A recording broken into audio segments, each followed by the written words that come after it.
मेरा मन तो संतों में इतना लग गया कि अब तो मैं उन संतों के साथ चलने लग गया। संतों ने कहा, बेटा अभी तुम स्वतंत्र नहीं हो, परतंत्र हो। जब तक तुम्हारी माँ जिंदा है तब तक अपनी माँ की सेवा करो, क्योंकि जब तक माँ बाप जिंदे हैं हमारे घर में, हमें दुनिया में, संसार में, जमाने में कहीं भटकने की जरूरत नहीं है साहब।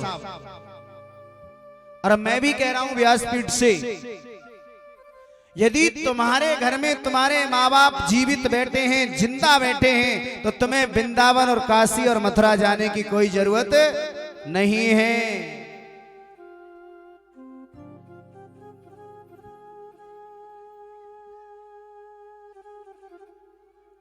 क्यों? कर्म तेरे अच्छे हैं, कर्म तेरे अच्छे हैं, तो किस्मत तेरी दासी है, और नीयत तेरी साफ है, तो घर में मथुरा काशी है।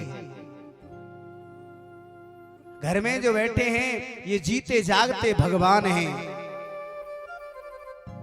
यदि जीते जागते भगवान के चरण नहीं छुए, अपने माँ बाप के चरणों को नहीं छुआ हमने, अपने माँ बाप की सेवा नहीं कर पाए हम, अपने माँ बाप को अपने हाथों से भोजन नहीं खिला पाए हम, तो हमारा जीने को धिक्कार है। लेकिन भावनाएं बड़ी उल्टी हो गई है साहब। घर में माँ प्यासी बैठी है, भूखी बैठी है, माँ बाप भूखे प्यासे बैठे हैं, और हम जा रहे हैं नर्मदा जी पे भंडारा कर रहे हैं। बहुत बड़ा भंडारा चल रहा है। क्या नर्मदा तुम्हारे भंडारे से खुश हो जाएंगी? नर्मदा मैया ये कह रही है कि अपने माँ बाप को भूखा रख और मेरे पास आके तू भंडारा कर, प्याऊ लगवा। घर के माँ बाप भूखे बैठे, प्यासे बैठे, तुमने दो शब्द नहीं सुना उनके बारे में। माँ बाप ने कुछ बोला तो ऊंची आवाज में उनको जवाब दे दिया। काहे की औलाद हो तुम? कितने भी बड़े भंडारे करो, कितने भी बड़े प्याऊ लगवाओ, कितने भी तीर्थ जाओ, कितने भी धाम में जाओ, यदि घर में माँ बाप तुम्हारे दुखी हैं तो सब व्यर्थ है, सब बेकार है। तुम बिल्कुल बेकार कर रहे हो, कुछ नहीं कर रहे, ओनली सिवा पाप के सिवा कुछ नहीं कर रहे तुम। संतों ने कहा, बेटा जब तक तुम्हारी माँ जिंदा है तब तक तुम्हें जाने का कोई अधिकार नहीं है। अपने माँ बाप के चरणों को आप स्पर्श करो, माँ बाप के चरणों में भजन करो।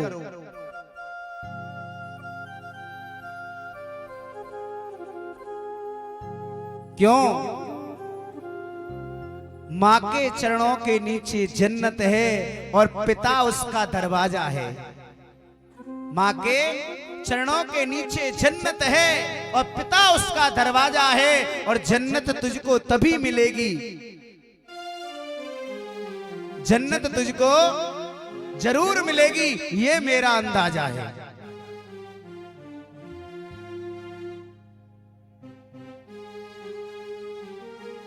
संत छोड़ गए। संतों ने एक मंत्र दे दिया, बोले तुम इस मंत्र का जाप करो और अपनी माँ की सेवा करो। द्वादशाक्षर मंत्र दे दिया, भजन करने लग गए।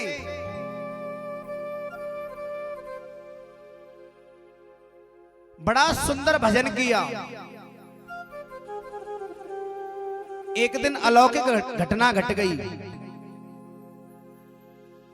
उनकी मां गौशाला में गई गाय दोहने के लिए, और गौशाला में किसी सर्प ने और उनकी मां को डस लिया।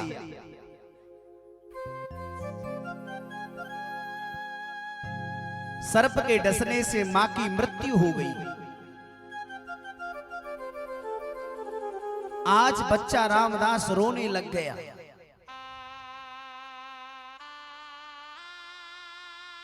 उसने देखा जिस मां ने मुझे जन्म दिया, अपनी बाहों के झूले में मुझे झुलाया,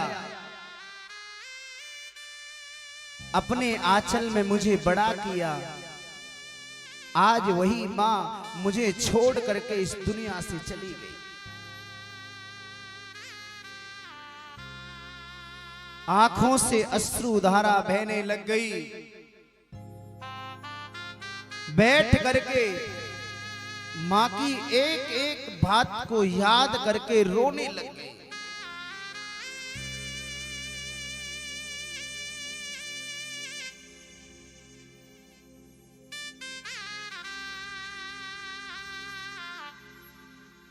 आज उनको याद आ रहा है कि जब मैं कुछ करने लायक नहीं था, तब मेरी मां ने मुझे अपना दूध पिलाकर के मुझे बड़ा किया। जब मैं कुछ खाने लायक नहीं था, जब मुझे दूध पिलाकर के बड़ा किया। जब चलने लायक नहीं था, जब मुझे उंगली पकड़ के चलना सिखाया। जब मैं बोलने लायक नहीं था, तब मुझे मां कहना सिखाया।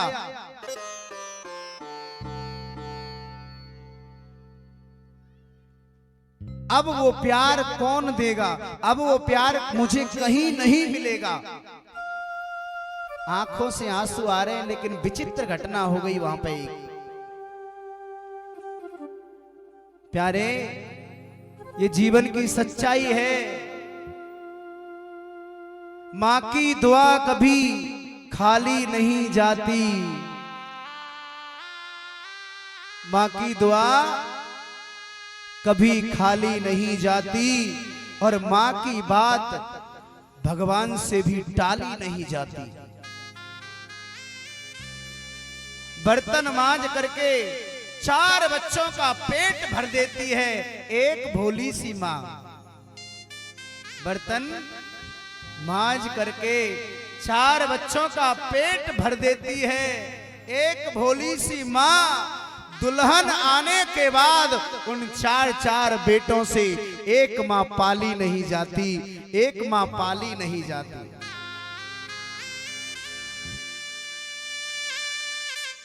पता नहीं कैसे कैसे ख्यालों में खो जाया करते थे।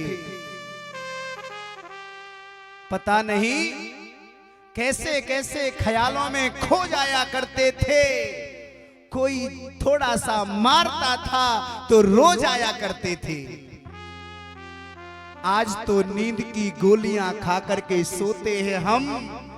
आज तो नींद की गोलियां खा करके सोते हैं हम। पहले तो अपनी भोली सी मां की एक लोरी में सो जाया करते थे।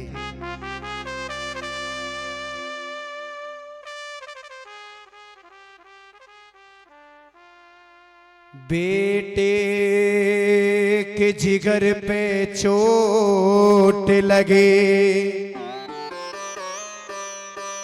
और मां फूट फूट करे रोती है।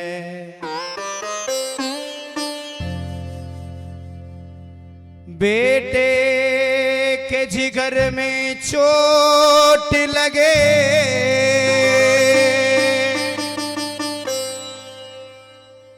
और मां फूट फूट कर रोती है। बेटे को सुलाती सूखे में, मां खुद गीले में सोती है।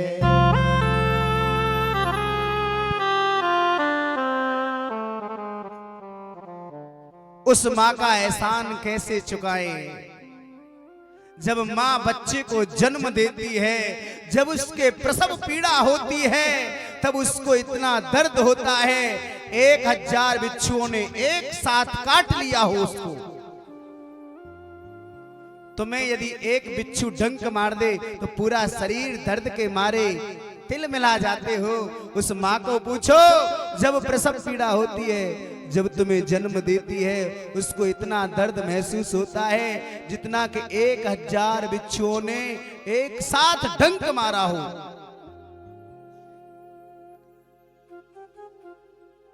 इस चमड़ी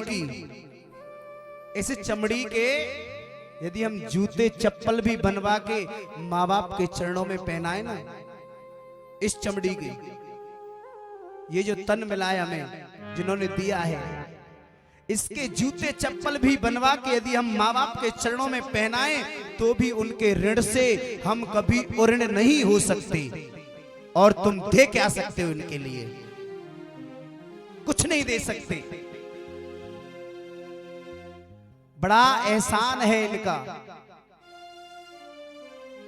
तुम्हारे यदि माँ बाप जिंदे हैं तो मैं तुम्हें भीख मांगता हूं अपनी झोली में, अपनी माँ से कभी ऊंची आवाज में बात मत करना।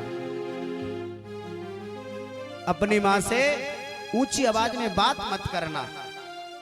माँ इतनी भोली होती है, अगर बहू तुमसे लड़ने लग जाएगी ना कि माँ के पास नहीं जाएगा तो माँ आंखों में आंसुओं को पी जाएगी और बोलेगी बेटा वो तुझे देखेगी तो लड़ेगी, तू जा मेरे पास जा। माँ इतनी भोली होती है प्यारे। यदि माँ तुमसे कुछ कहे, मैं मानता हूं कि वो पढ़ी लिखी नहीं है, वो पढ़ी लिखी नहीं है, वो नहीं जानती, दुनिया के बारे में नहीं जानती, लेकिन उसे इतना पता है कि मेरा लाला क्या खाएगा, मेरा बेटा क्या पिएगा, वो इतना जानती है बस। यदि माँ कुछ बोले, माँ तुम्हें समझाए तो ऊंची आवाज में बात मत करना, हाथ जोड़ करके सर झुका देना। भगवान के पास सब कुछ है। भगवान के पास तीनों लोकों के स्वामी हैं, साक्षात त्रिलोकीनाथ हैं भगवान, तीनों लोकों के स्वामी हैं। सब कुछ है मेरे ठाकुर के पास, लेकिन एक चीज नहीं है, वो इसीलिए बार बार अवतार लेकर के आता है। सब कुछ होने के बाद भी वो बार बार अवतार लेकर के आता है। क्यों आता है? क्योंकि उसके पास बस माँ नहीं है। माँ का प्यार पाने के लिए कभी राम बन के आ जाता है तो कभी मेरा श्याम बन के आ जाता है। माँ हो माँ, माँ हो माँ, कितना रुलाती है, ले जाती है याद तुम्हारी जब जब मुझको आती है, आती है।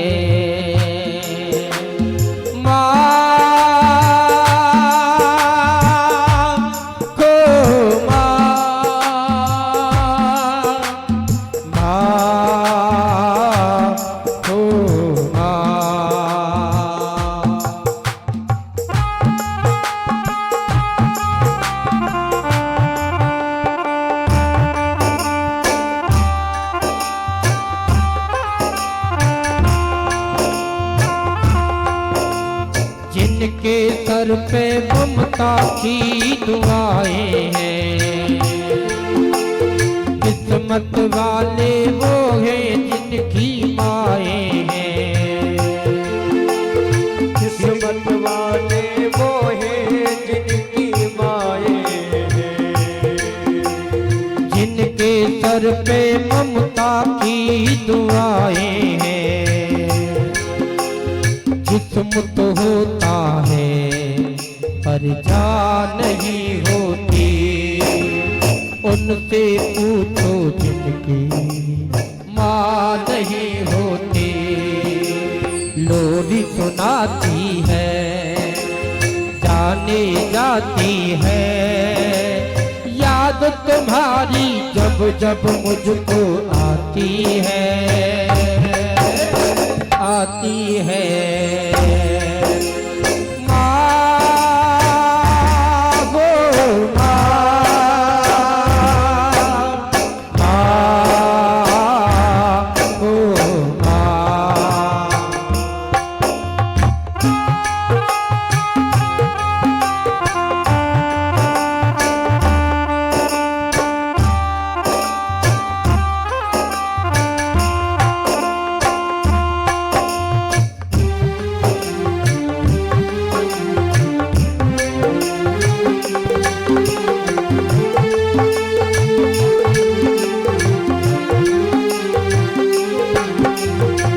और कहा है और भला इस दुनिया में और भला दुनिया में कोई माँ की जगह ले सका, कोई पहले